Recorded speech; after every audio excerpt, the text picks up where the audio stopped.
Assalamualaikum warahmatullahi wabarakatuh. Perkenalkan, saya Hamdi Septiawan dengan NIM 2301081008.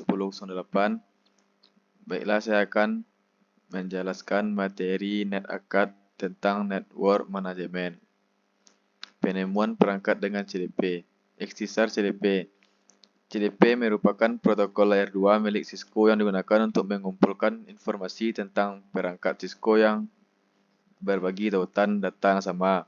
CDP bersifat independen terhadap media dan protokol serta berjalan pada semua perangkat Cisco seperti router, switch, dan server akses.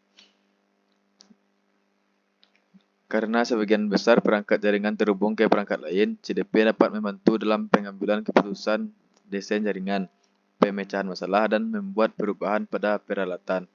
CDP juga dapat digunakan sebagai alat penemuan jaringan untuk menentukan informasi tentang perangkat di sekitarnya.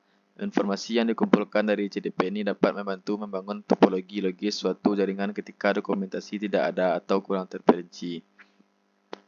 Konfigurasi dan verifikasi CDP. Untuk perangkat Cisco, CDP diaktifkan secara default. Demi alasan keamanan, sebaiknya CDP dinonaktifkan pada perangkat jaringan secara global atau per antarmuka. Untuk memverifikasi status CDP dan menampilkan informasi tentang CDP, masukkan perintah show CDP seperti tampilan dalam contoh. Untuk mengaktifkan CDP secara global untuk semua antarmuka yang didukung pada perangkat, masukkan CDP run dalam mode konfigurasi global.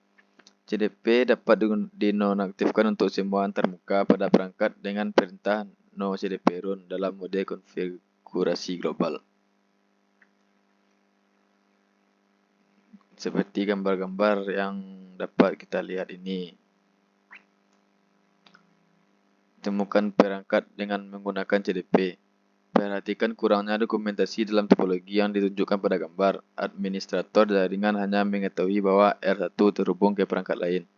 Dengan CDP diaktifkan pada jaringan, perintah show CDP network dapat digunakan untuk menentukan tata letak jaringan, seperti yang ditunjukkan dalam output.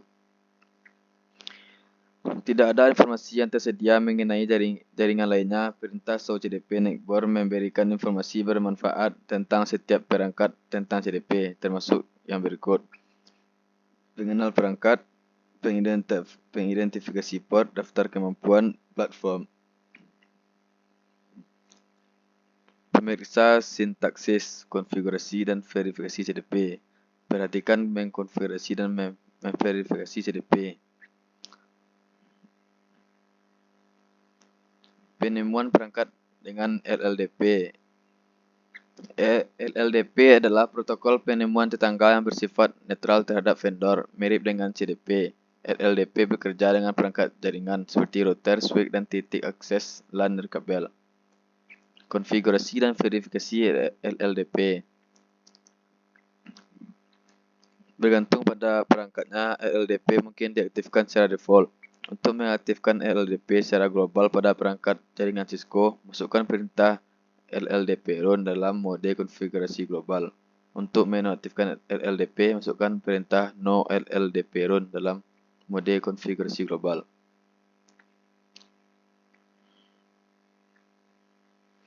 Periksa pemahaman Anda bandingkan CDP dan LDP.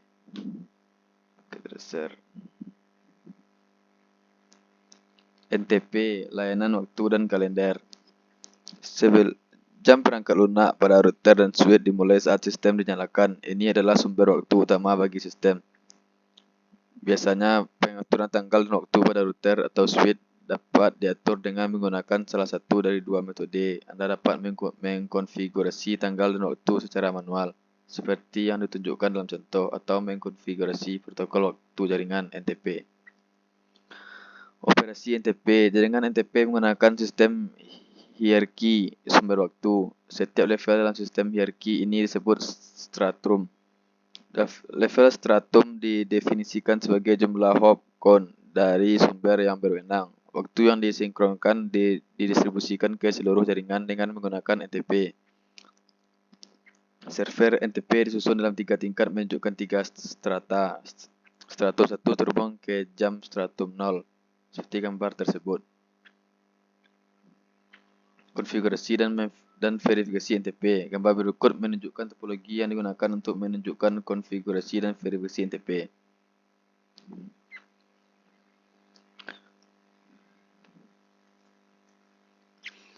Sistem Informasi Manajemen atau SNMP.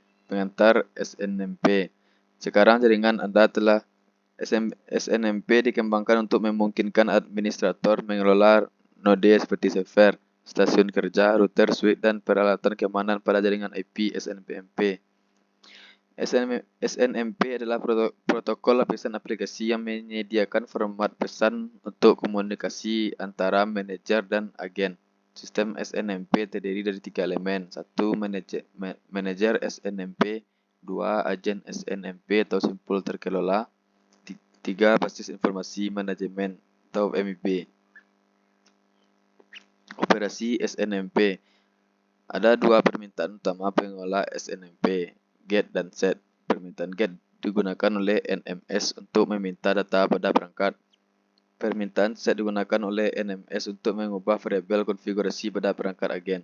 Permintaan SET juga dapat memulai tindakan di dalam perangkat. Misalnya, SET dapat menyebabkan router melakukan boot ulang, mengirimkan berkas konfigurasi atau menerima berkas konfigurasi pengelola SNMP, menggunakan tindakan GET dan SET untuk melakukan operasi yang dijelaskan dalam tabel.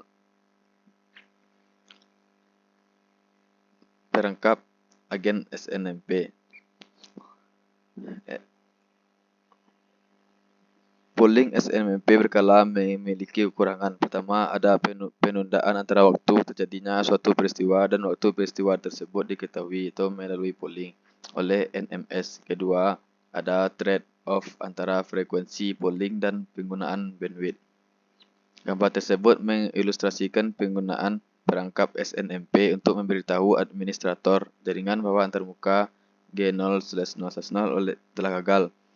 Perangkat lunak NMS dapat mengirim pesan teks kepada administrator jaringan, memunculkan jendela pada perangkat lunak NMS atau mengubah ikon router menjadi merah di GUI NMS. Versi SNMP. Ada beberapa versi SNMP. 1. SNMP V1. Ini adalah protokol manajemen jaringan sederhana. 2. SNMP V2C. Ini didefinisikan dalam RFC 1901 hingga 1908. SNMP V3 ini adalah protokol berbasis standar yang dapat dioperasikan yang awalnya didefinisikan dalam RFC 2273 hingga 2275.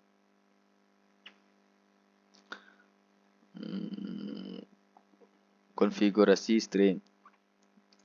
Ada 2 jenis string komunitas. 1. Hanya baca atau RO. 2. Baca tulis atau RW. Ide objek MIB. MIB mengatur variabel secara hierarkis. Variabel MIB memungkinkan perangkat lunak manajemen untuk memantau dan mengendalikan perangkat jaringan. Pohon MIB untuk perangkat apapun mencakup beberapa cabang dengan variabel umum untuk banyak perangkat jaringan dan beberapa cabang dengan variabel khusus untuk perangkat atau vendor tersebut. Gambar tersebut menunjukkan bagian-bagian dari struktur MIB yang ditetapkan oleh Cisco. Perhatikan bagaimana OID dapat dijelaskan dalam kata-kata atau angka untuk membantu menemukan variabel tertentu di pohon. Skenario polling SNMP. SNMP dapat digunakan untuk mengamati penggunaan CPU selama kurun waktu tertentu dengan melakukan polling pada perangkat. Ketika penggunaan CPU melampaui ambang batas ini, pemberitahuan akan dikirim. Gambar tersebut mengilustrasikan sampel penggunaan CPU router selama 5 menit beberapa minggu.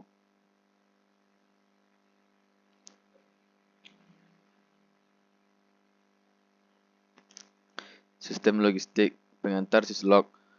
Metode yang paling umum untuk mengakses pesan sistem adalah dengan menggunakan protokol yang disebut syslog. Syslog adalah istilah yang digunakan untuk menggambarkan suatu standar. Istilah ini juga digunakan untuk menggambarkan protokol yang dikembangkan untuk standar tersebut.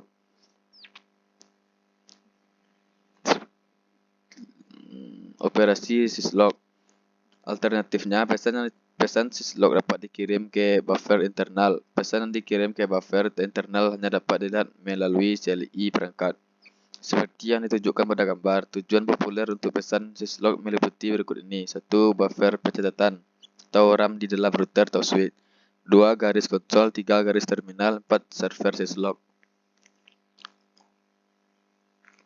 Fasilitas syslog. Selain menentukan tingkat keparahan, pesan syslog juga berisi informasi tentang fasilitas tersebut.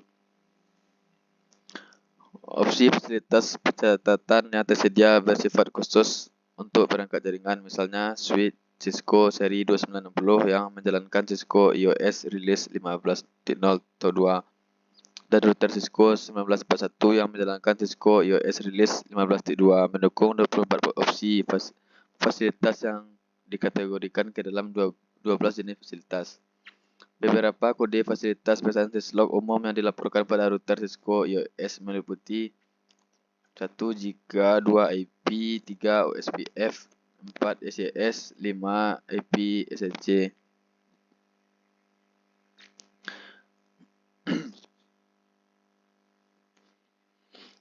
Pemeliharaan file router dan switch. Sistem berkas router. Cisco iOS File System atau IFS memungkinkan administrator untuk menavigasi ke direktori yang berbeda dan mencantumkan file dalam direktori. Administrator juga dapat membuat subdirektori dalam memori flash atau pada disk. Direktori yang tersedia bergantung pada perangkat. Contoh ini menampilkan output perintah show file system yang mencantumkan semua sistem file yang tersedia pada router Cisco 4221. Ganti sistem file. Perintah untuk sistem berkas pada skala katalis sama seperti pada router Cisco. Show file system seperti yang ditampilkan dalam contoh gambar tersebut. Gunakan file text untuk mencadangkan konfigurasi. Berkas konfigurasi dapat disimpan ke berkas teks dengan menggunakan TeraTrem, seperti yang ditunjukkan pada gambar.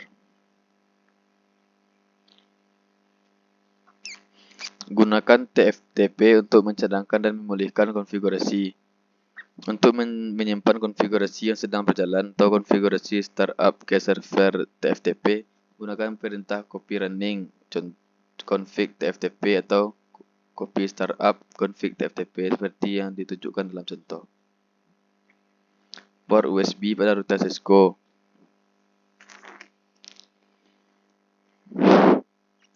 Gunakan USB untuk mencadangkan dan memulihkan konfigurasi. Saat mencadangkan ke port USB, ada baiknya untuk menjalankan perintah show file system untuk memverifikasi apakah drive USB ada di sana dan mengkonfirmasi namanya, seperti yang ditunjukkan dalam contoh. Prosedur pemulihan kata sandi. Kata sandi pada perangkat digunakan untuk mencegah akses yang tidak sah. Bergantung pada perangkat, prosedur terperinci untuk pemulihan kata sandi bervariasi. Namun, semua prosedur pemulihan kata sandi mengikuti prinsip yang sama. Langkah 1, masuk ke mode ROMon. Langkah 2, ubah register konfigurasi. Langkah 3, salin startup config ke running config. 4, ubah kata sandi. 5, simpan running config sebagai startup config yang baru. 6, muat ulang perangkat. Contoh pemulihan kata sandi. Langkah 1, masuk ke ROMon.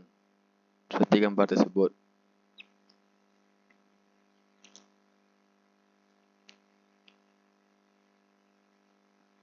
Manajemen gambar iOS. Ini video server TFTP sebagai lokasi cadangan. Pada topik sebelumnya, Anda mempelajari cara menyalin dan menempel konfigurasi. Ini membantu mengendalikan jumlah citra iOS dan revisi pada citra iOS tersebut, serta berkas konfigurasi yang harus dipertahankan. Contoh pencadangan gambar iOS ke server TFTP. Pada gambar tersebut, administrator jaringan ingin membuat cadangan file gambar saat ini pada router ESR 4200 Universal 9 YS 16.9 4 SPA bin ke server TFTP di 172.16.1.100. Perintah sistem boot untuk memutakhirkan ke citra iOS yang disalin setelah citra tersebut disimpan pada memori flash router. Konfigurasikan router untuk membuat citra baru selama boot up dengan menggunakan perintah boot system. seperti yang ditunjukkan dalam contoh.